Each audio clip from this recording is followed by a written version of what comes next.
नमस्कार, आप देख रहे हैं जनहित। मैं हूं आपके साथ यशी शुक्ला। यूपी एसएससी के अभ्यर्थी लेखपाल भर्ती 2021 की प्रक्रिया पूरी न होने को लेकर रोष देखा जा रहा है।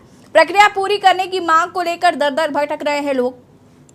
हाल ही में अभ्यर्थियों ने लखनऊ में प्रदर्शन किया। अभ्यर्थियों का कहना है कि सरकार की ओर ध्यान नहीं दे रही है। आरोप है कि सरकार हिला हवाली के चलते भर्ती प्रक्रिया अधर में ही लटकी है।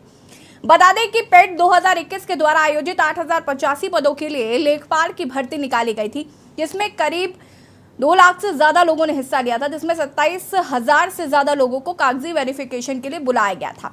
भर्ती होने के बाद भी आज तक भर्ती का अभिलेखों का सत्यापन नहीं हो पाया है। यूपी SSSC कार्यालय के बाहर अभ्यर्थियों का जमावड़ा लगा है और इस दौरान चयनित अभ्यर्थियों ने कहा कि उन्हें लगातार झूठे आश्वासन दिए जा रहे हैं। देखिए रिपोर्ट।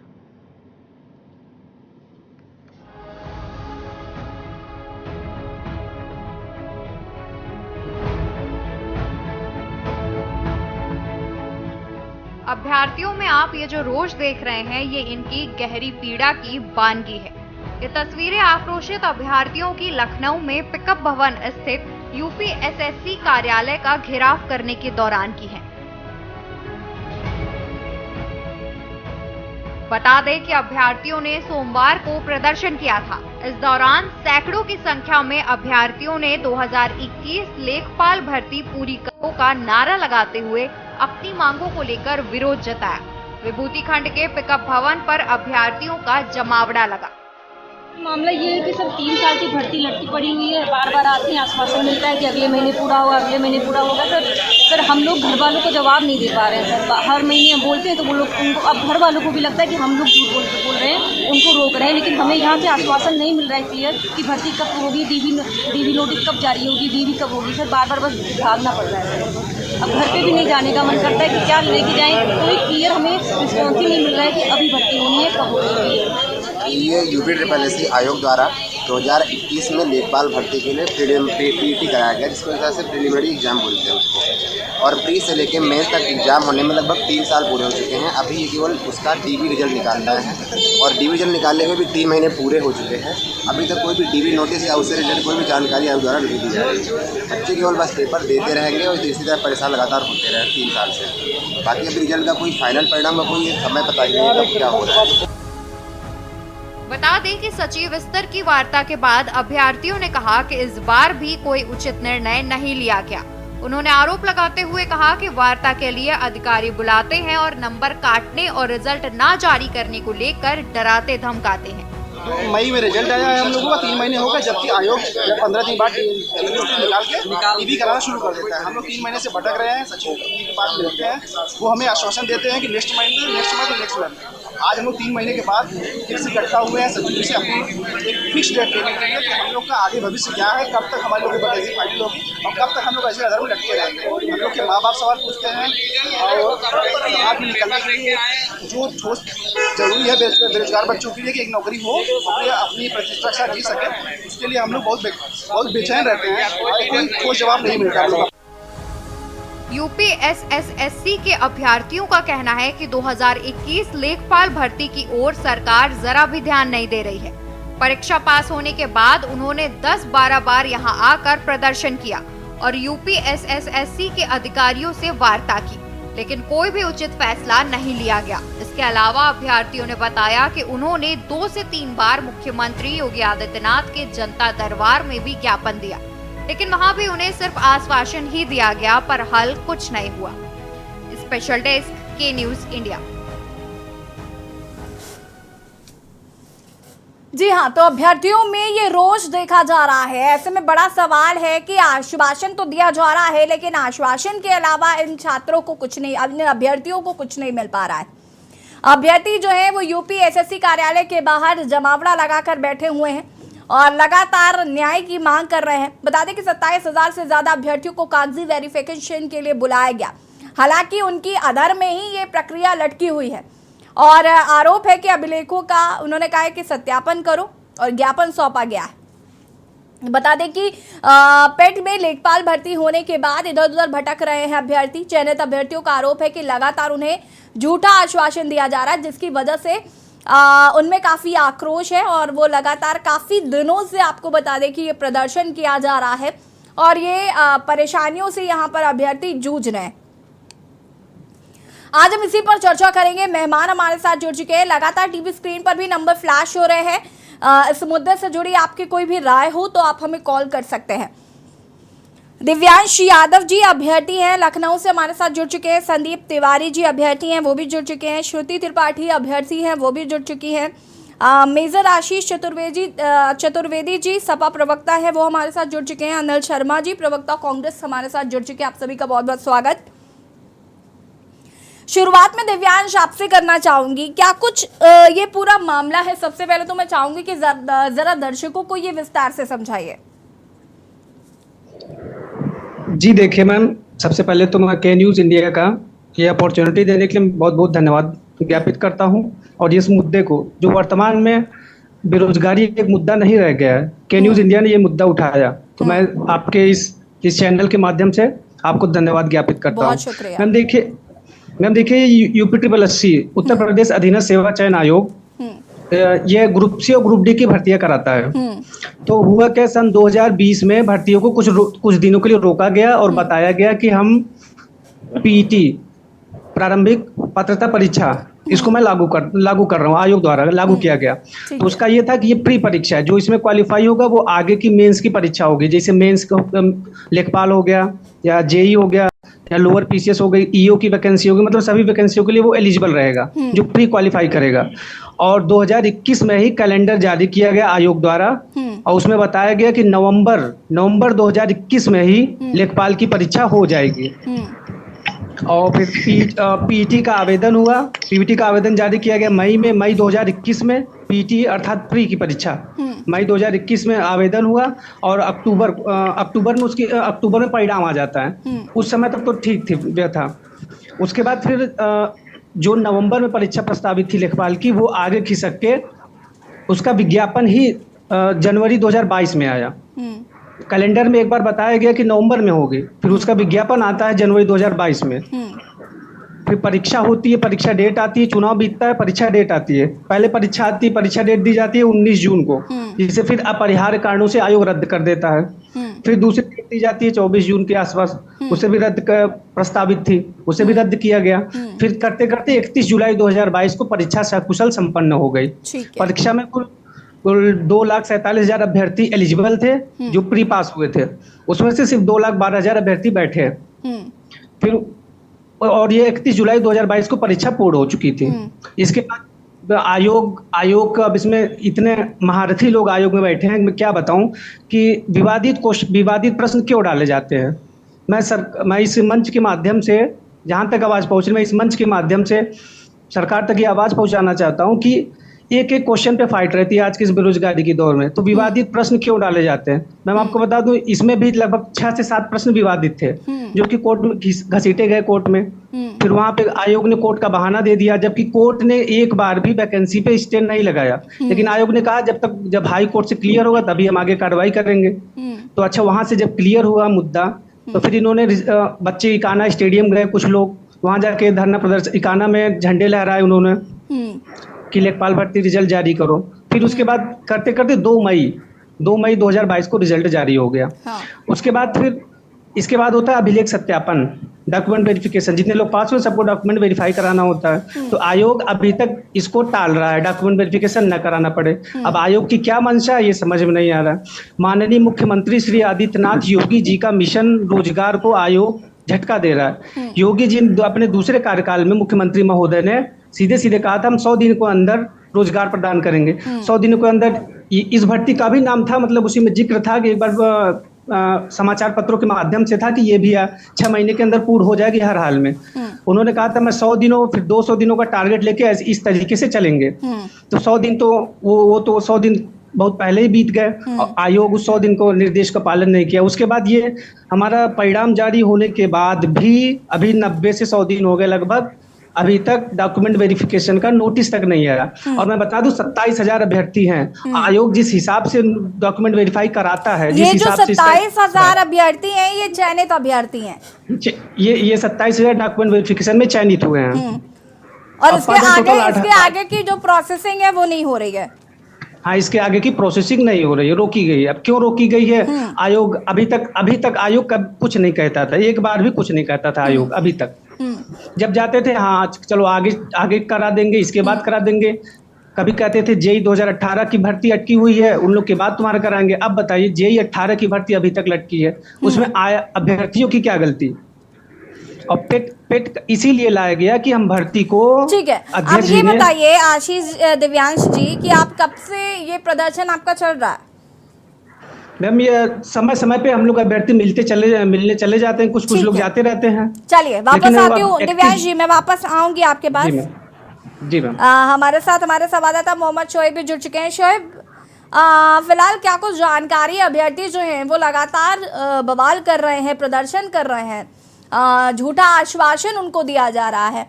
और अगर हम बात करें यहाँ पर तो देखिए जिस तरीके से परेशानी हो रही है अभ्यर्थियों को कि 2020 में ये प्रक्रिया शुरू हुई, 2023 में जैसे तैसे पेपर हुए और उसके बाद जब रिजल्ट आया तो 27,000 जो अभ्यर्थी हैं उनके आगे की प्रोसेसिंग ही नहीं हो रही है और जवाब उनको कुछ नहीं मिल पा रहा है। जी बिल्कुल, आपको बता दें लगातार जो है राजधानी लखनऊ में ये धरना प्रदर्शन जारी रहता है। आए दिन जो है अभ्यर्थी धरना प्रदर्शन को लेकर के खड़े रहते हैं, लेकिन हालांकि इसकी अब देखने वाली बात होगी कि इस पर क्या कुछ निर्णय निकल कर आता है। आपको बता दें बीते सोमवार को भी पिकअप भवन पर अभ्यर्थियों द्वारा धरना प्रदर्शन हुआ था, जिसपे यूपीएसएससी के अधिकारियों ने जो है उस पर संज्ञान भी लिया था, इनसे मीटिंग भी की थी, कुछ लोगों को बुलाया भी था, काफी लोगों को वहां पर समझा बुझा कर टाला भी गया था। हालांकि अब देखने वाली बात होगी क्या कुछ इस पर निर्णय निकल के आता है। काफी लोग भविष्य इसके साथ जुड़ा हुआ है। काफी बच्चे जब भर्तियां निकलती हैं तो वो फॉर्म भरते हैं, फॉर्म भरने के बाद में वो पेपर देते हैं, उसके बाद में निर्णय आखिर शून्य रहता है। हालांकि अब देखने वाली बात होगी इस पर क्या कुछ निर्णय निकल कर आता है। जी ठीक है, वापस आते हैं आपके पास। हमारे साथ सपा प्रवक्ता आशीष जी भी जुड़े हुए हैं। आशीष जी, क्या कुछ कहना चाहते हैं? गंभीर मसला है अभ्यर्थियों के साथ इस तरीके की परेशानियां। इससे पहले भी हमने देखा भी शिक्षक भर्ती को लेकर इतना बवाल मचा हुआ था। अब ये अभ्यर्थी जो है ये परेशान चल रहे हैं। लगातार समय समय पर हम देख रहे हैं कि अभ्यर्थियों का प्रदर्शन देखने को मिल रहा है। बेरोजगारी अपनी चरम सीमा पर है, क्या कहना चाहते हैं? देखिए, जब से भारतीय जनता पार्टी की सरकार बनी है, आप देखिए कि रिकॉर्ड बनाया उन्होंने कि जब उन्होंने सरकारी भर्तियां निकाली और 7 से 8 बार उनका जो है उन परीक्षाओं का पर्चा जो है वो लीक हो गया। तो इतने हजारों लाखों रुपए जो खर्च हुए लोगों के, सरकार के, जितनी बार आपने वो प्रक्रिया चलाई वो बिल्कुल फ्लॉप रही। नुकसान देश के जो प्रदेश के वासी हैं उनका हुआ, जिन परिवार के बच्चों ने वो फॉर्म भरे थे उनका हुआ, उन परिवारों का हुआ। आशीष जी, मैं आपको यहाँ पर रोकना चाहूंगी। हमारे साथ एक दर्शक जुड़ चुके हैं, उनकी कॉल लेने के बाद वापस मैं आपके पास आती हूँ। हमारे साथ उमेश जैन जी जुड़ चुके हैं मेरठ से। उमेश जी, बहुत बहुत स्वागत है आपका, अपनी बात रख सकते हैं आप। नमस्ते मैडम जी नमस्कार। मैं ये कहना चाह रहा था कि हमारे उत्तर प्रदेश में अभ्यर्थियों को बहुत परेशान किया जा रहा है। 3 साल में भी पोस्टिंग नहीं दी जाती, कोई शिक्षक नहीं रहा, रोजगारी का बेरोजगारी बढ़ती जा रही है। हाँ उमेश जी, आपकी आवाज नहीं आ पा रही हम तक। मैं ये कहना चाह रहा था कि हमारे उत्तर प्रदेश में अभ्यर्थियों के साथ बहुत ज्यादती हो रही है। 3 साल हो गए इन्हें एग्जाम पास किए हुए, इनकी पोस्टिंग नहीं की जाती, इन्हें चक्कर कटवाए जाते हैं, इनका भविष्य अंधकार में पड़ रहा है और सरकारी सिस्टम बिल्कुल फेल होता जा रहा है। कोई ईमानदारी से काम नहीं कर रहा है। सरकारी ऑर्डर होने के बाद भी 13 साल हो गए, अभी तक मुझे एरियर का भुगतान नहीं हुआ है। 8-8 महीने में कमिश्नर साहिबा भी जवाब नहीं देती हैं। धक्के खाते खाते मैं भी थक गया हूँ। भगवान मेरी कोई सुन ले तो मैं भी आपको धन्यवाद दूँ।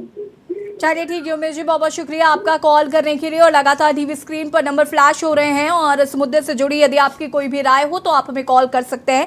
आशीष जी, अपनी बात को पूरा कर सकते हैं आप। मैं जैसा कि कह रहा था कि इतने लोग इतनी बार जो ये पर्चे भरे गए और उसका कोई नतीजा नहीं निकला, आप युवा पीढ़ी को क्या संदेश दे रहे हैं? फिर इन्होंने एक नई स्कीम निकाली जिसमें इन्होंने कहा कि भाई हम लोगों को जो है डायरेक्ट भर्ती नहीं करेंगे, हम पहले उनको संविदा पे रखें। वो और एक गलत सिस्टम था। आप लोगों को नौकरियां दे नहीं पा रहे हैं, और जो बची कुची नौकरियां हैं सरकारी, अब आप इनके प्रवक्ताओं को देखिए, वो झूठे आंकड़े तो बहुत बड़े बड़े बताते हैं कि इतने करोड़ लोगों को नौकरियां दे दी। अरे कहाँ दे दी? कोई नई फैक्ट्री लगी नहीं रही, कोई नया काम शुरू ही नहीं हो रहा, तो नौकरियां कहाँ दे दी? और जो नौकरियां एग्जिस्टिंग स्ट्रक्चर में हैं वो भी आप संविदा पे कर रहे हैं, और जो बाकी हैं उन पे आप लोगों को एम्प्लॉयमेंट ही नहीं दे पा रहे। अभी जैसे हमारे सामने चल रहा है आज का जो ज्वलंत विषय है कि 3 साल हो गए परीक्षा को हुए और अभ्यर्थी जो है इधर से उधर धक्के खा रहे हैं। और ये पहली बार नहीं है। मैं भूतपूर्व सैनिक संघ का अध्यक्ष भी हूँ, तो अभी एक हमारे टाइम पे भी ग्राम विकास अधिकारियों की भर्ती निकली थी जिसमें पूर्व सैनिकों का उसमें चयन हुआ था, लेकिन उनका कोटा उनको दे ही नहीं रहे थे। ये लोग जो निर्धारित पूर्व सैनिकों का कोटा होता है, वो ये जो आयोग है, ये लोग कमीशन खाते हैं वहां पे। सबको पता है कि ये लोग जो है वहाँ कमीशन खाते हैं लोगों को नौकरियां देने का। तो ये तो सरेआम वहां चलता है। तो ये जो पूर्व सैनिकों का कोटा था, इतने दिन वहां धरना प्रदर्शन चला, तब भी इन्होंने नहीं दिया। तो अब जैसा मैं अभी यहाँ पे सुना कि योगी आदित्यनाथ से भी कुछ बच्चे जाकर के मिले थे, यदि अगर सीएम को भी मिलने के बाद नहीं हो पा रहा है तो कहीं ना कहीं इन सबकी मिली भगत ही तो है। ऐसा तो है नहीं कि योगी जी को जानकारी नहीं है, जानकारी तो है कि ये चीज है, और अगर उसके बाद भी नहीं है तो मिली भगत तो है ही है, तभी तो ये हाल है। चलिए आशीष जी, मैं वापस आऊंगी आपके पास। हमारे साथ यहाँ पर अनिल शर्मा भी जुड़े हुए हैं जो कि कांग्रेस प्रवक्ता हैं। अनिल जी, अपनी भी प्रतिक्रिया साझा करिए, उसके बाद बाकी अभ्यर्थियों का रुख करते हैं। आशीष जी, ये बात किसी से छिपी हुई नहीं है कि उत्तर प्रदेश में जिस प्रकार से नौजवान के साथ रोजगार के नाम पर ढकोसला अपनाया जा रहा है, उन्हें भ्रमित किया जा रहा है, उनके साथ धोखाधड़ी हो रही है।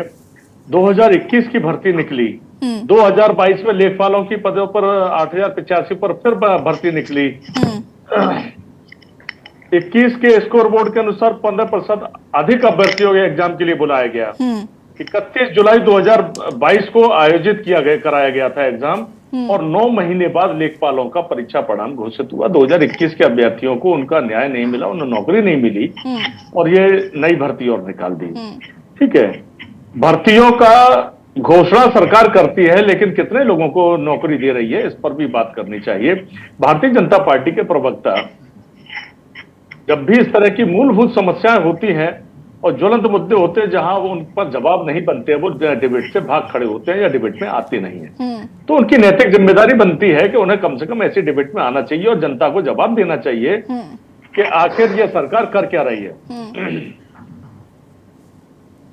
जितने नौजवान हैं, जो बालक हैं, जो नौकरी के लिए जो तलाश करते हैं, जब भर्तियां निकलती हैं ये अप्लाई करते हैं। कितने लोग एग्जाम देते हैं, एग्जाम के समय किस प्रकार की मशक्कत उनको उठानी पड़ती है। एकदम अचानक रात को निकलना, पूरी रात सड़कों पर भटकना, उसके बाद एग्जाम देना, फिर उनके लिए यातायात का साधन सुलभ नहीं होता, फिर वो भागते हैं नौकरी के लिए, अपने घरों पर भागते हैं, फिर इंतजार करते हैं। और उस वक्त भी जब एक बात बहुत अलग बात है कि अधिकारी इनको, जब ये लोग बच्चे मिलते हैं, डॉक्यूमेंट वेरिफिकेशन अभी तक नहीं हो पा रहा।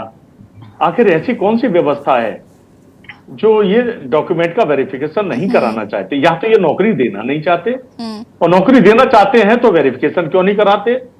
सेक्रेटरी से जो अभ्यर्थी मिले हैं उनको, जैसा मुझे बताया जाता है कि नंबर काटने और रिजल्ट न जारी करने के लिए धमकी दी जाती है कि आप चुपचाप बने रहिए, और ये तानाशाही सरकार उनको दबाने का काम करती है। 27,455 की शॉर्ट लिस्ट जारी होती है। 27,000 करीब अभ्यर्थी हैं, पद लगभग 8,000 हैं, और उनमें से भी वेरिफिकेशन करने के बाद 7,882 लोगों को नौकरी मिलनी है। तो आखिर सरकार क्या करना चाहती है? अरे भाई, आप इसी प्रकार से मामला अटका 69,000 टीचरों का, वो भी मामला कोर्ट में चला गया। ओबीसी के आरक्षण का मामला उसमें आया, और आज तक वो लटके हुए हैं। क्या सरकार ये घोषणा करेगी कि जब से हमने भर्ती निकाली है, बच्चों ने जो भर्ती पास की है, उस एग्जाम को पास किया है, क्या तनख्वाह तब से देगी? ये नुकसान अगर नौजवानों को हो रहा है तो क्या इसकी भरपाई सरकार करेगी? याशी जी, ये सरकार पूरी तरह से फेल हो चुकी है। ये ठीक है सरकार नहीं अनिल जी, चाहती मैं किसी वापस को। आती हूँ आपके पास। हमारे साथ एक प्रशांत कुमार जी दर्शक अयोध्या से जुड़ चुके हैं। प्रशांत जी, बहुत बहुत स्वागत है आपका और अपनी राय रख सकते हैं आप। जी मैं प्रशांत कुमार बोल रहा हूँ अयोध्या से। मैम, जब से ये इम्तिहान हुआ है, पहले तो वैकेंसी निकालने के लिए आपको धरना देना पड़ता है, उसके बाद वैकेंसी निकल भी जाती है, उस एग्जाम के लिए धरना, एग्जाम होने के बाद रिजल्ट के लिए धरना, एक कई स्टेप बन गया है एक वैकेंसी के लिए। और जब से ये पेट मैम आया तब से ये होने लगा कि आयोग उसी में 6 महीने व्यस्त रहता है, 6 महीने टाइम मिलता है, बाकी और सब में काम करते हैं ये लोग। जी ठीक है, तो बहुत यही तो शुक्रिया। एक समस्या है हम लोग की, ये तो है ही, बाकी मानसिक पीड़ा से भी इतना गुजरते हैं, क्या बताएं। प्रशांत जी, आप भी, मुझे लगता है कि इसी के अभ्यर्थी ही हैं शायद। जी, लेखपाल के मैम। जी, चलिए, बहुत बहुत शुक्रिया आपका जुड़ने के लिए और जानकारी दर्शकों तक साझा करने के लिए। और जनहित में आज हम बात कर रहे हैं लेखपाल भर्ती में चयनित 27,000 अभ्यर्थियों की जो प्रदर्शन कर रहे हैं, क्योंकि उनकी जो भर्ती है वो अधर में लटकी हुई है। लगातार उनका आरोप है कि उन्हें झूठा आश्वासन दिया जा रहा है, साथ ही साथ उनकी कोई मदद नहीं कर रहा। चर्चा इसी पर कर रहे हैं। इसी बीच हमारे साथ एक दर्शक जुड़ चुके हैं रग्नेश एटा से। बहुत बहुत स्वागत है आपका, अपनी राय रख सकते हैं आप। नमस्कार मैम, मैं एटा जनपद से बोल रहा हूँ। जी नमस्कार। मेरा एक सवाल, जितने राजनीतिक दल के ये प्रतिनिधि बैठे हुए हैं, इनसे सामान्य सवाल है, कोई उचित उत्तर दे तो बताएं कि जिस प्रकार विधानसभा में विधायकों के भत्ते और वेतन बढ़ने के लिए ये सब एक मतभेद बुला के एक हो जाते हैं, लोकसभा में सांसद अपने भत्ते और वेतन बढ़ाने के लिए एक हो जाते हैं, इस प्रकार ही बेरोजगारों के रोजगार के लिए ये सब एक क्यों नहीं हो जाती हैं, रोजगार सृजन के लिए? अब तक आपने कहीं देखा कि भत्ते बढ़ाने के पीछे विपक्ष सत्ता पक्ष से भिड़ा हो कि हमें भत्ते बढ़े हुए नहीं चाहिए? ठीक है, ये कांग्रेस के नेताओं इनसे मेरा प्रश्न है। बहुत बहुत शुक्रिया आपका तमाम हमारे दर्शकों को अपनी बात बताने के लिए। बहुत बहुत शुक्रिया आपका। लगातार टीवी स्क्रीन पर नंबर फ्लैश हो रहे हैं, आप हमें कॉल कर सकते हैं इस मुद्दे से जुड़ी यदि आपकी कोई भी राय हो। आशीष जी, प्रश्न सुना आपने। दर्शकों का ये सवाल है कि इस मुद्दे पर आप एकजुट क्यों नहीं होते रोजगार सृजन के लिए? हम लोग तो पूरी तरह इसके लिए हम लोगों ने प्रयास पहले भी किए हैं, अब भी कर रहे हैं, अब मांग उठा रहे हैं। अब हमारी सरकार नहीं है, लेकिन जब हमारी सरकार थी, अभी देखिए जिन शिक्षकों की बात कर रहे हैं, उन शिक्षकों के लिए रोजगार उपलब्ध कराना, बाकी युवाओं को जो भत्ता मिलता था वो देना, बाकी आप जो युवा थे उनको लैपटॉप दिए गए। लोगों को लग रहा था लैपटॉप देने से क्या होगा, लैपटॉप अगर एक परिवार में पहुंचता है तो वो पूरा परिवार शिक्षित होता है, ये समझ होनी चाहिए। अगर एक घर में लैपटॉप पहुंचेगा तो लोग वहां कम से कम इंटरनेट के जरिए उस पर पूरा परिवार जो है उससे शिक्षित होता है, ज्यादा अवेयरनेस होती है, ज्यादा चीजें उनको पता चलती है। एक लैपटॉप पहुंचने से बहुत सा फायदा होता है। तो ये हमारी सोच थी, हम लोगों को, युवाओं को आगे बढ़ाना चाहते थे, ये हमारी सोच थी। वहीं भारतीय जनता पार्टी आगे धार्मिक मुद्दे लेकर के आगे हिंदू बचाओ हिंदुत्व बचाओ, और उसमें सब लोगों ने जो है कहीं ना कहीं बहकावे में आकर के वोट दिए और आज नतीजा सामने है। उत्तर प्रदेश और गुजरात के चुनाव को आप छोड़ दीजिए तो भारतीय जनता पार्टी हिंदुस्तान में हुए सारे विधानसभा चुनाव हार चुकी है। सारे, 2 जगह उन्होंने छल कपट की सरकार जरूर बना ली, लेकिन सारे चुनाव वो हार गई और आने वाले समय में कोई उत्तर प्रदेश और गुजरात से भी चली जाएगी, क्योंकि जो वो कर रही है उसका नतीजा पब्लिक जो है उनको आने वाले चुनाव में अब जवाब देगी। ठीक है, श्रुति जी हमारे साथ जुड़े हुए हैं। श्रुति जी, माफी चाहूंगी कि काफी देरी से आपके पास आ रही हूँ, काफी इंतजार आपको करना पड़ा। मैं आपसे जानना चाहती हूँ कि लगातार प्रदर्शन किया जा रहा है आप लोगों द्वारा। मैंने आपको देखा कि आप फ्रंट फुट पर थी प्रदर्शन में, और जिस तरीके से झूठा आश्वासन आरोप है आपका कि दिया जा रहा है, वो आश्वासन क्या है? सबसे पहले तो मैं ये चाहूंगी कि जरा वो भी दर्शकों को बता दीजिए कि क्या आश्वासन दिया जा रहा है। लगातार आप प्रदर्शन कर रहे हैं, समय समय पर प्रदर्शन कर रहे हैं। अभी आशीष जी बता रहे थे कि आप लोग मुख्यमंत्री योगी आदित्यनाथ से भी आपका एक डेलीगेशन मिलकर आया है, क्या उनकी तरफ से आश्वासन था? मैम, जब भी हमारी भर्ती के बच्चे आयोग जाते हैं मिलने, जब भी किसी पार्टी के जो भी नेता होते हैं, जो भी विधायक होते हैं, हम उनसे मिलने जाते हैं, पहली बात तो हम लोग को सबसे जो बात का आश्वासन दिया जाता है कि हम आपकी बात रखेंगे, या आपकी भर्ती पे काम चल रहा है। और सब जो आयोग के सचिव जी हैं वो हम लोग से हर महीने कह देते हैं, मई में इसका रिजल्ट आया था, 2 मई को, पूरा मई महीना बाकी था, तब उसके बाद जब जून में बच्चे गए तो उन्होंने कह दिया कि 10 जुलाई के आसपास आपका हम लोग डॉक्यूमेंट वेरिफिकेशन करा लेंगे। जब जुलाई में बच्चे जाते हैं तो वो कह देते हैं कि हम अगस्त में करा लेंगे, और अभी जो बच्चे सोमवार को मिलके आए हैं तो वो ये कह रहे हैं कि हम सितंबर में करा लेंगे। तो सचिव जी की बातों में विश्वास किया बिल्कुल नहीं जा सकता है, क्योंकि वो हर मंथ मुझे लगता है कि वो केवल समय पास करने के लिए कि किसी तरह ये साल बीत जाए। मुझे नहीं लगता कि उनकी मंशा हम लोग को रोजगार देने की ही है। वो अगर 27,000 बच्चों का डॉक्यूमेंट वेरिफिकेशन कराने में उनको इतनी दिक्कत हो रही है, तो ये जो पीटी परीक्षा लाए थे, प्रारंभिक पात्रता परीक्षा 2021 में, जिसमें से 21 लाख बच्चों ने 2021 में परीक्षा दी थी, 35 लाख बच्चों ने 2022 में परीक्षा दी, और 2023 का पीटी भी ये ला गए।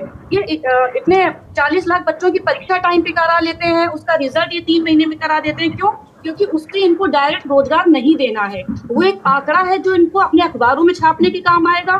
जब चुनाव आएंगे तो उसको मीडिया के थ्रू या अपने भाषणों के थ्रू प्रचार करने में वो काम आएगा। लेकिन उस पीटी के जरिए कितनी भर्ती भरी गई वो इनसे पूछा जाए तो इनका कोई भी, जो भी इनके मंत्री हैं, जो भी योगी जी से भी हम बच्चे मिले, या हम लोग के पास, मैम हम लोग इतने समर्थ नहीं होते, हम लोग आयोग के पास जाके अपनी गुहार लगा सकते हैं। और पहली बात तो जो भी इनके मंत्री हैं वो हम लोग से मिलने का बिल्कुल भी समय नहीं देते। हम लोग उनसे, जैसे हम लोग को एक साल पढ़ाई करो, मेहनत करो, हर एग्जाम के सब कुछ करो, उसके बाद मैम हम लोग को अपनी जॉब पाने के लिए ऐसा लगता है कि हम लोग को उनके आगे हाथ गिड़गिड़ाने पड़ते हैं कि हमारी बात सुन लीजिए।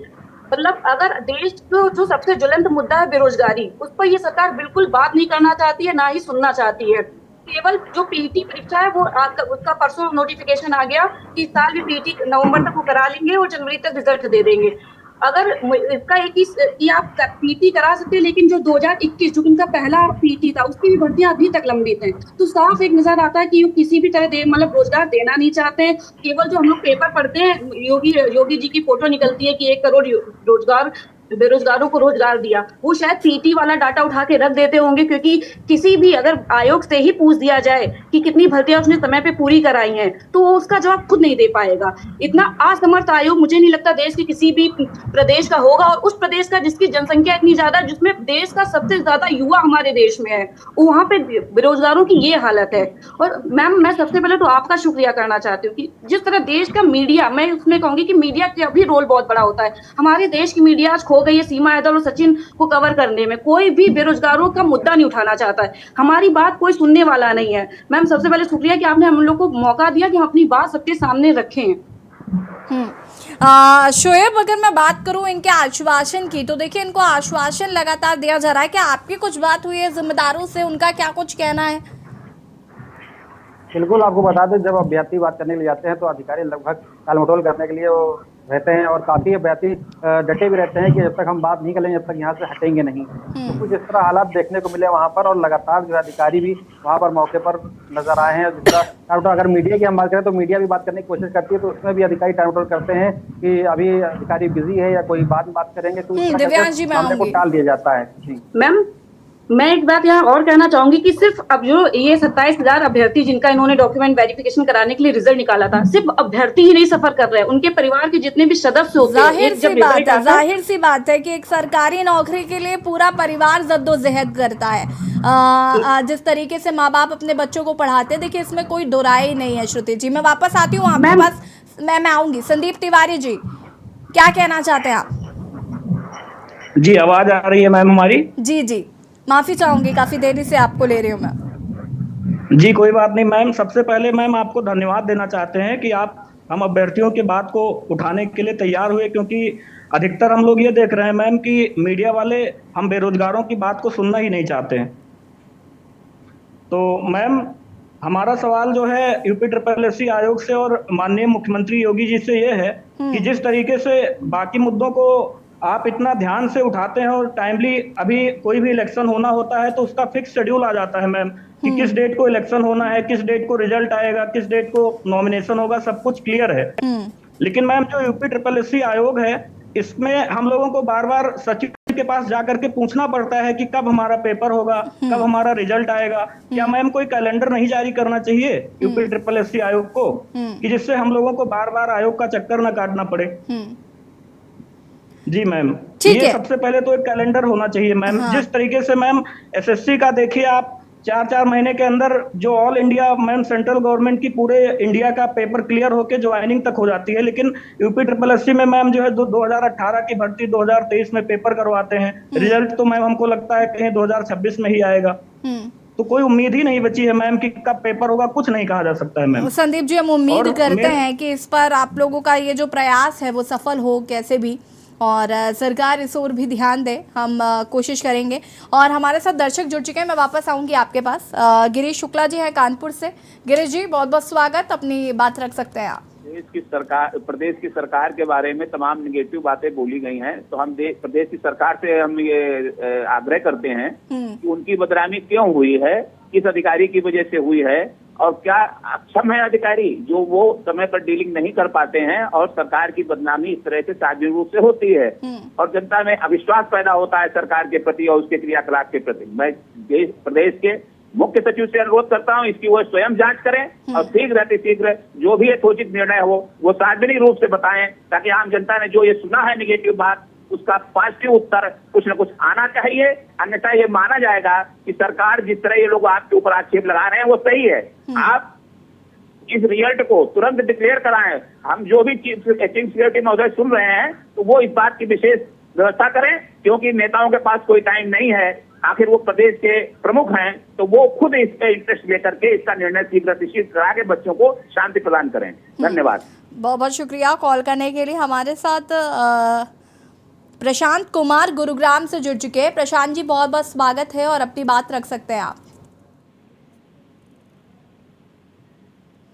अजय हमारे साथ जुड़े हुए हैं गुरुग्राम से। अजय जी, बहुत बहुत स्वागत है, अपना प्रश्न अपनी बात रख सकते हैं आप। चलिए ठीक है, संपर्क टूट गया, आप हमें फिर से संपर्क कर सकते हैं। लगातार टीवी स्क्रीन पर नंबर फ्लैश हो रहा है। इस मुद्दे से जुड़ी यदि आपकी कोई भी राय हो आप हमें कॉल कर सकते हैं। दिव्यांश जी, अपनी बात को पूरा करिए। जी मैम, आपको मैं बता दूं कि राजस्व विभाग माननीय मुख्यमंत्री श्री आदित्यनाथ योगी जी के अंडर में ही आता है। और मैं आपको एक डॉक्यूमेंट दिखाता हूँ, तो मुझे बड़ा किया जाए स्क्रीन पे। दिव्यांश जी को पूरी स्क्रीन पे ले लीजिए प्लीज।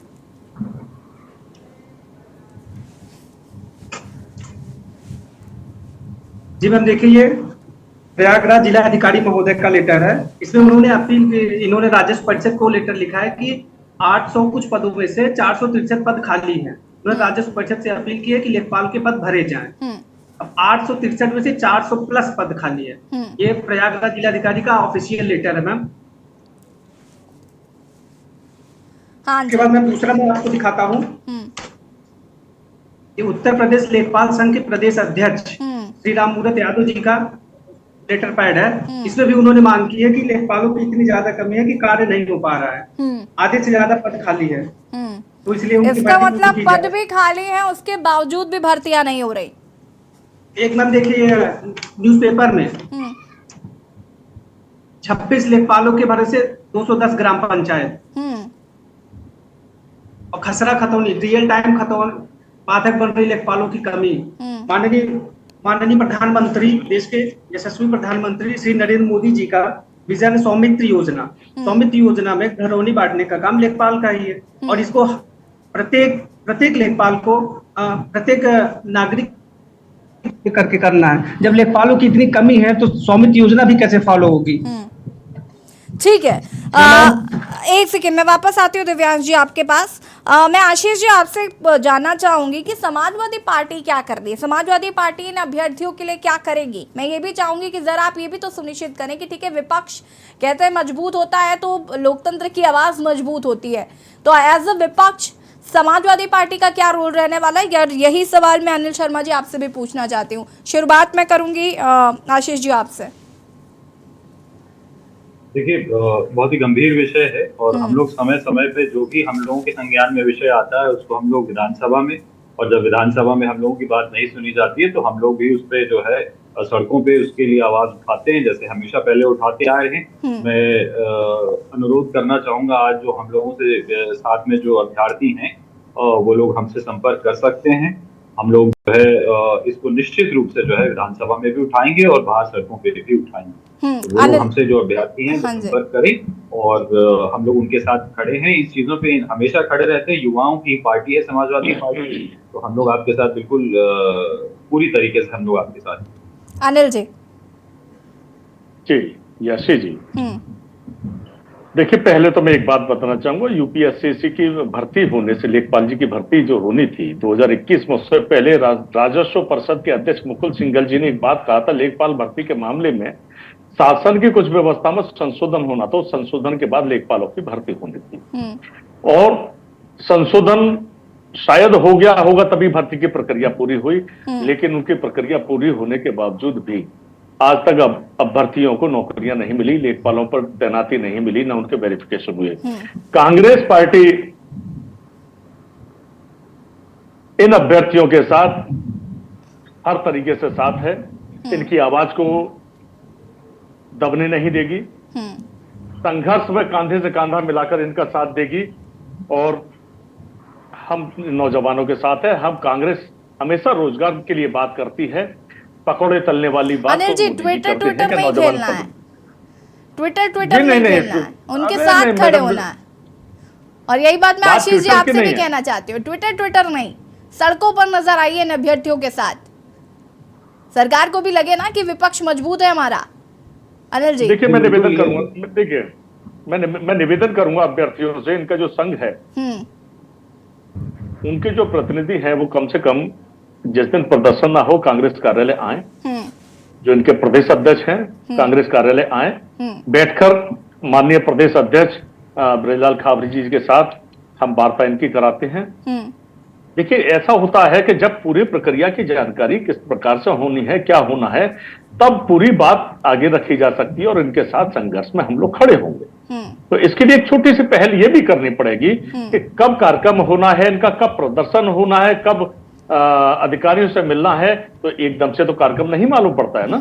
उसकी व्यवस्था है कि इनके जो प्रतिनिधि हैं, जो भी प्रदेश अध्यक्ष या प्रदेश के प्रतिनिधि हैं, वो एक छोटा सा डेलीगेशन माननीय प्रदेश अध्यक्ष ब्रजलाल खाबरी जी से मिले, और हम निश्चित कराएंगे कि हमारी उत्तर प्रदेश के प्रभारी कांग्रेस की राष्ट्रीय अध्यक्षा आदरणीय प्रियंका दीदी से भी हम इनकी मुलाकात कराने का काम करें और इनकी आवाज को बड़े पैमाने पर उठाने का हम लोग काम करें। चलिए, बहुत अच्छी बात आपने यहाँ पर, हाँ अनिल जी, बहुत अच्छी बात कही। और अगर आप ऐसा करते हैं तो मुझे लगता है कि ये बच्चों के भविष्य के लिए बहुत बेहतर होगा। आशीष जी, मैं कह रही थी कि ट्विटर नहीं करना है, सड़कों पर नजर आना है। देखिए, बहुत अच्छा आश्वासन अनिल जी ने भी दिया है और रिक्वेस्ट भी करी है कि वो प्रियंका जी तक की आवाज़ पहुंचाने की कोशिश करेंगे, ब्रजलाल खाबरी तक। आपकी तरफ से भी मैं ऐसे ही कुछ चाहती हूँ कि आप भी जरा अखिलेश यादव से इनकी मुलाकात करवाइए, सड़कों पर नजर आइए इनके साथ। नहीं, बिल्कुल। और मैं तो चाहूंगा अभी अगर मुझे बता सकें कि कब किस तारीख को कितने बजे ये लोग वहां पे पिकअप पे जो है दोबारा प्रदर्शन करने वाले हैं, तो डेलीगेशन कोई ना कोई वहां जरूर आएगा, नहीं तो मैं स्वयं आऊंगा और इनके साथ चल करके जो है उनके जो SSSC के जो वहाँ पे सेक्रेटरी हैं उनके साथ चल करके वार्ता करेंगे और अखिलेश जी से भी इनकी मुलाकात कराएंगे। निश्चित रूप से हम प्रयास करेंगे, लेकिन ये हमको टाइम बता दें कि किस दिन ये अब नेक्स्ट जो है वहाँ पे धरना प्रदर्शन करने वाले, किस दिन करने वाले। ठीक है, दिव्यांश जी जवाब देंगे।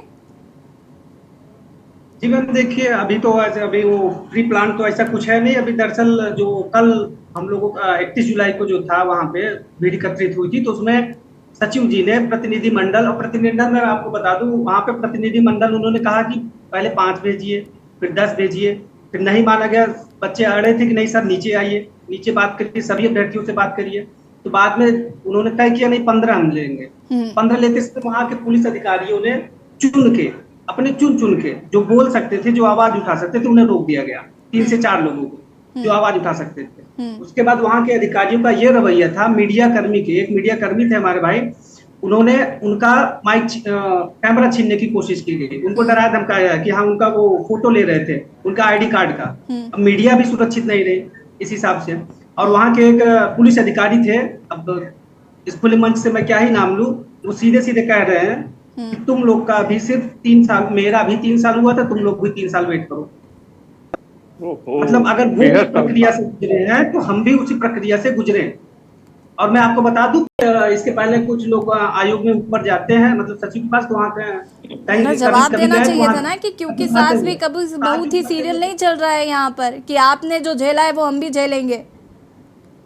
सास बहू का डिबेट बना लिए, वही देखिए। और मैं आपको बता दूं, हम आयोग, इस मंच के माध्यम से मैं आयोग से ये अपील करना चाहता हूँ, आयोग अपने नोटिफिकेशन में पहले ही लिख दे कि एक और प्रक्रिया होगी धरना, पहले ही लिख दे, ताकि हम लोग पहले से ही तैयार रहे मानसिक रूप से कि हाँ धरना देना ही है, क्योंकि कोई भी भर्ती आज तक ऐसी नहीं। ठीक है, तो आगे की क्या रणनीति है श्रुति जी? जी मैम, हम लोग आगे जो भी अभी आयोग से हम लोग मिलके आए थे, बच्चे जो भी गए थे, तो उन्होंने यही कह दिया है कि हम देखते हैं, सुप्रीम कोर्ट में भी चल रहा है, उसके बाद हम देखेंगे, सोचेंगे कि हम सितंबर में स्टार्ट करा दें। तो मैम जैसे उन्होंने सोचेंगे और देखेंगे का एक शब्द लिया, तो वहीं से उनकी मंशा साफ नजर आ जाती है कि वो सितंबर में भी डॉक्यूमेंट वेरिफिकेशन नहीं कराने वाले हैं। तो सर मैम, अब तो हम लोग जो भी हमारे सामने जो अनिल जी और आशीष जी बैठे हैं, हमें बस इनका साथ चाहिए, क्योंकि मैम बिना, हमें लगता है जो विपक्ष होता है उसको, जो पक्ष की जो कमियां होती हैं उस पे जो भी बेरोजगारों की जैसे नहीं सुनी जा रही है, हम बस इनसे ये चाहते हैं कि ये हमारे साथ आए और हमारी बात जहां तक पहुंचा सके, विधानसभा हो, राज्यसभा हो, जहां तक हमारी बात पहुंचे, हमें विपक्ष का इस समय साथ चाहिए, क्योंकि पक्ष तो हमारा सुन नहीं रहा है, ना ही आयोग हमारा सुन रहा है। एकदम उन्होंने तानाशाही वाला रवैया अपना रखा है कि हम लोग से इतने क्रूर तरीके से बात करते हैं कि जैसे हम लोग वहां पे बहुत कुछ गलत करने गए हों, और ये इस तरह से। तो जो भी विपक्ष के लोग हैं, हम इस मंच के माध्यम से कह रहे हैं, जो भी अनिल सर हैं, आशीष सर हैं, कि आप लोग हमारा साथ दीजिए, आपके माध्यम से हमारी बात जहां तक पहुंचे कि लेखपाल भर्ती जल्द से जल्द पूरी हो। आशीष जी तो पूछ भी रहे हैं आपसे कि आपका नेक्स्ट जो भी प्रदर्शन या जो भी कार्यक्रम है, आप लोग मुलाकात करें। अनिल जी भी कह रहे हैं कि आप उनसे, आपका एक डेलीगेशन मुलाकात करें, तो आप लोगों के लिए ये बेहतर होगा, क्योंकि देखिए विपक्ष मजबूत होता है तो लोकतंत्र मजबूत होता है, और अगर विपक्ष आपकी मजबूती से आवाज उठाएगा तो जाहिर सी बात है कि आपको न्याय मिलेगा। संदीप जी, इसके बाद आपके पास, मैं एक सेकेंड श्रुति जी, मैं संदीप जी आपके पास आऊंगी, लेकिन उससे पहले हमारे साथ एक दर्शक है विजय कुमार जुड़ चुके हैं कुशीनगर से। विजय जी बहुत बहुत स्वागत है, अपनी बात रख सकते हैं आप। विजय जी अपनी बात रख सकते हैं आप। ठीक है, विजय जी से संपर्क टूट गया है। लगातार टीवी स्क्रीन पर नंबर फ्लैश हो रहे हैं। इस मुद्दे से जुड़ी यदि आपकी कोई भी राय हो, आप हमें कॉल कर सकते हैं। संदीप जी क्या कहना चाहते हैं आप? सचिव जी कैसे भी करके जल्दी से जल्दी हम लोगों के डीबी के डेट जारी करवा दें मैम, क्योंकि हम लोग मध्यम वर्गीय परिवार से आते हैं मैम। क्योंकि जब घर में लोग माता पिता पूछते हैं और आस पड़ोस के लोग जो रिश्तेदार लोग हैं पूछते हैं कि क्या हुआ आपका लेखपाल का, तो हम लोग जवाब ही नहीं दे पाते हैं मैम कि क्या हुआ और क्या बताएं हम लोग उनको बार बार कि क्योंकि सचिव जी बताते हैं जुलाई में होगा, फिर जुलाई में जाने पे अगस्त में होगा, तो इस तरीके से हम घर वालों को तो नहीं बता सकते हैं ना मैम। हम लोगों की व्यथा सिर्फ हम ही लोग झेल रहे हैं मैम, इसलिए मानसिक अवसाद से गुजर रहे हैं। और यही एक रिक्वेस्ट है सचिव जी से और माननीय मुख्यमंत्री जी पर पूरा विश्वास है कि वो शायद अगर संज्ञान में लेंगे तो हम लोगों का कल्याण जरूर हो जाएगा मैम। श्रुति जी अपनी बात को पूरा कर सकते हैं आप। मैम मैं यहाँ आपके मंच के जरिए मैं एक आयोग की जो एक और पिछली भर्ती थी, जो आयोग की जो पिछली जो का रिकॉर्ड रहा है, इसकी एक भर्ती थी 2018 की ग्राम विकास अधिकारी की। अगर यहाँ पे किसी को याद हो तो 2018 की मैम वो भर्ती थी, उसका पेपर दिसंबर 2018 में हुआ था। उसके लिए भी मैम हम लोग ने बहुत धरने किए थे। 8 महीने बाद रिजल्ट आया 28 अगस्त 2019 को। उसमें भी मैम सेम यही रवैया था कि डॉक्यूमेंट वेरिफिकेशन नहीं हो रहा था, उसके लिए हम लोग ने 8-10 धरने दिए। फिर मैम उन्होंने डेट निकालना चालू की, फिर कोरोना टाइम आ गया। कोरोना टाइम के बाद मैम उन्होंने दे दिया कि कोरोना के बाद हम लोग कराएंगे, 6-7 महीने बाद उन्होंने। उसके बाद मैम हम लोग जब हर बार भर्ती का वेट करते रहे मैम, मैं ये बात सामने रखना चाहती हूँ, उसमें मेरे पापा भी बहुत इंतजार कर रहे थे कि उनका एक सपना था कि मैं गवर्नमेंट जॉब पे मैम सेलेक्ट हो जाऊं। और जब ये कोरोना खत्म होता है उसके बाद वो एक नोटिस निकाल के कहते थे कि इस भर्ती में खामियां पाई गई। SIT गठित कर देते हैं, 8 महीने वो चलता है, 3 साल मैम ऐसे बर्बाद होते हैं सेलेक्ट होने के बावजूद, जो मेरे पूरे गली मोहल्ले सब में पता ही चल जाता है। उसके बाद मैम वो निकाल देते हैं कि इस भर्ती में खामियां पाई जाती है, ये भर्ती रद्द की जाती है। मैम मैं उस भर्ती में सिलेक्टेड थी। उसके बाद मैम मेरे 2021 में मेरे पापा एक्सपायर हो जाते हैं, जो मुझे नहीं देख पाए सरकारी नौकरी में चयनित होते हुए, सिर्फ ये आयोग और सरकार के निकम्मेपन की वजह से। दूसरी बात मैम, उसके बाद 2022 में लेखपाल भर्ती आती है। फिर मैंने अपने आप को जैसे तैसे उन परिस्थितियों में संभाला कि पापा का सपना पूरा करना है, आगे करना है। लेखपाल भर्ती के लिए मैम मैंने पढ़ाई की, पेपर हुआ। उसके बाद मैम जब रिजल्ट आता है, हम लोग, मेरी मम्मी, ऐसा कोई दिन नहीं जाता जिस दिन यूट्यूब पे या किसी के जरिए कि हाँ पूछती ना हो कि डॉक्यूमेंट वेरिफिकेशन कब होगा कब होगा। मैम ये हमारे साथ ही नहीं, सिर्फ हमारे परिवार के जज्बातों के साथ भी खेल रहे हैं। बिल्कुल, मैं वापस आऊंगी। शोएब, फिलहाल भर्ती बोर्ड की तरफ से क्या इस पर कोई रिएक्शन आया है कि आखिर न्याय कैसे मिलेगा इन अभ्यर्थियों को? और मुख्यमंत्री योगी आदित्यनाथ के संज्ञान में भी ये बात है। ये बिल्कुल कुछ अभ्यर्थी द्वारा जो मुख्यमंत्री योगी आदित्यनाथ से मुलाकात भी हुई थी, जिस पर आश्वासन देकर सभी को वापस भेजा गया था। आपको बता दें यूपीएसएससी जो भी वहाँ के अधिकारी थे, जो भी लोग थे, उन सिर्फ अभ्यर्थियों को टाल मटोल करके वहाँ से भेज देते हैं। जब धरना प्रदर्शन की बात आती है, धरना होता है वहाँ पर, तो लगातार अधिकारी समझा बुझाकर वहाँ मौके से हटा देते हैं। अब देखने की बात होगी कि आखिर कब तक इन लोग का भविष्य के बारे में सोचा जाएगा, कब इन लोग की ड्यूटी ज्वाइन होगी, या फिर इन लोग को ऐसे ही आश्वासन देकर टाल दिया जाएगा। जी हाँ, और मैं अनिल जी का माफ़ कीजिएगा, मैं यहाँ पर अनिल जी का रुख करना चाहूँगी। अनिल जी, अगर हम बात करें यहाँ पर, तो देखिए ऐसा नहीं है कि भर्तियाँ नहीं हैं या फिर पद खाली नहीं हैं, पद भरपूर खाली है। और अगर ईमानदारी से करना चाहें तो मुझे लगता है ये जो 27,000 चयनित अभ्यर्थी हैं ये सेट हो सकते हैं, लेकिन प्रॉब्लम ये है कि मंशा नहीं साफ है। याशी जी, उत्तर प्रदेश सरकार जिस प्रकार से तानाशाही रवैया अपनाए हुए, आपको याद होगा कई भर्तियों को ये कैंसिल कर चुके हैं। तो मुझे लगता है कि लास्ट पोजीशन ऐसी ना हो कि ये लेखपाल भर्ती को भी कैंसिल करने का काम करें। तो ये बहुत बड़ा धोखा नौजवानों के साथ कर रहे हैं, रोजगार के नाम पर धोखा दे रहे हैं। जब चुनाव आते हैं तो बड़ी बड़ी घोषणा की जाती है, खाके तैयार होते हैं, लेकिन कितने लोगों को ये वास्तव में रोजगार दे रही है, इसकी क्लियरिटी नहीं है। रही बात इन अभ्यर्थियों लेखपालों के साथ की, तो मैं आपको बता दूं, हम कांग्रेस के लोग, सपा के लोग और टीम इंडिया के जो भी दल हैं, हम लोग एकजुटता के साथ इन बेरोजगारों के साथ खड़े हैं, इन नौजवानों के साथ खड़े हैं। और ये केवल बातें नहीं, मैंने पहले भी कहा, भी थोड़ी देर पहले, एक देखिए मुलाकात जब होगी तो एक कार्यक्रम का रुख तय होता है। अब आप कार्यक्रम आकर अचानक से कर दीजिएगा, हम लोगों को सूचना ना हो, हमारे प्रदेश अध्यक्ष या अन्य नेतागण प्रदेश, क्योंकि देखिए चुनाव का समय 2024 का चल रहा है, सभी जगह अपने अपने चुनाव की तैयारी में सारे दल लगे हुए हैं।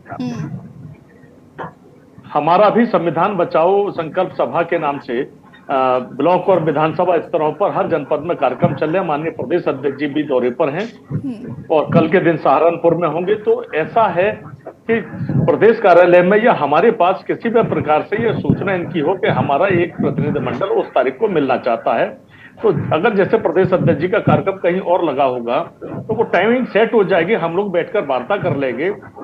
तो प्रशासन को घेरने की जो तैयारी है उस हिसाब से हो सकेगी, है ना। नौजवानों को रोजगार मिलना चाहिए। दिव्यांग जी, आखिर कितने दिन तक इन लोगों को धोखा देती रहेगी सरकार? बिल्कुल दिव्यांग जी। और एक स्थिति यह आ जाती है कि कुछ अभ्यर्थी ऐसे होते हैं कि इंतजार करते करते ओवर एज हो जाते हैं। यहाँ की भर्ती आप कैंसिल कर दी, दूसरी भर्ती के लायक नहीं रहे, यही बड़ी समस्या। बेरोजगार क्या पकौड़े तलेगा, यही सरकार चाहती है। दिव्यांश जी, अनिल सर और आशीष सर को मैं बहुत बहुत धन्यवाद देता हूँ कि अगर आगे यदि भविष्य में कोई कार्यक्रम निर्धारित किया जाता है हम सभी बेरोजगारों द्वारा, तो आप लोग को सूचित किया जाएगा। बाकी मैं इस मंच के माध्यम से एक बात और बताना चाहता हूँ। आर्टिकल 21A हमारा संविधान 21A के तहत गरिमामयी पूर्ण जीवन जीने का अधिकार दिया गया है, और ये रोजगार भी गरिमामयी पूर्ण जीवन जीने के अंतर्गत शामिल है। तो सीधे सीधे हमारे राइट टू हमारे मूल अधिकार का हनन हो रहा है, फंडामेंटल राइट का हनन हो रहा है। अब इस बात पे न तो कोर्ट स्वतः संज्ञान लेती है, न कोई सरकार संज्ञान ले रही है, और वर्तमान में सरकार की मंशा क्या है अब वही जाने। बाकी UP-SSC equal to total dictatorship. मैं आपको कुछ भर्तियों का नाम गिनाना चाहता हूं जो अभी भी पेंडिंग पड़ी हुई है। सिर्फ लेखपाल ही नहीं है, लेखपाल तो 21 पेट से आई बड़ी भर्ती है, जिसमें कहा गया था कि 3 महीने के अंदर सब कंप्लीट हो जाएगा। अब खैर 3 महीने का धीरे धीरे 1.5 साल तो पूरे हो गए, नोटिफिकेशन निकाले, क्यों? बाकी प्रक्रिया के अंतर्गत 3 साल हो ही गए हैं। मैं बता दूं, अभी ग्राम पंचायत अधिकारी 2018 वो तो चल ही रहा है। कंबाइंड टेक्नीशियन 2016 की भर्ती है। देखिए दिव्यांश जी, चूंकि वक्त की कमी है, लेकिन हम उम्मीद करते हैं कि आप अपने डेलीगेशन को लेकर जाएंगे और उनसे मुलाकात करेंगे, जो कि काफ़ी ज़्यादा जो विपक्ष का साथ मिलेगा तो मुझे लगता है आपकी स्थिति जो है वो भी मजबूत हो सकेगी। और बहुत बहुत शुक्रिया आप सभी का। मैम एक पॉइंट और दिव्यांग जी, माफी चाहूंगी मैं, वक्त की कमी है। आप सभी का बहुत बहुत शुक्रिया चर्चा में शामिल होने के। और जनहित में आज हम बात कर रहे थे जहां एक को लेखपाल भर्ती को लेकर जिस तरीके से प्रदर्शन चल रहा है अभ्यर्थियों का, उसको लेकर लगातार उन्हें आश्वासन दिया जा रहा है। हालांकि अभ्यर्थियों का ये कहना है कि उनको झूठा आश्वासन पिछले 1.5 साल से दिया जा रहा है, जिसको लेकर वो समय समय पर प्रदर्शन करते रहे। हालांकि देखना होगा कि सरकार इस ओर ध्यान आखिर कब देती है। जनहित में फिलहाल इतना ही। देखते रहिए के न्यूज़ इंडिया। नमस्कार।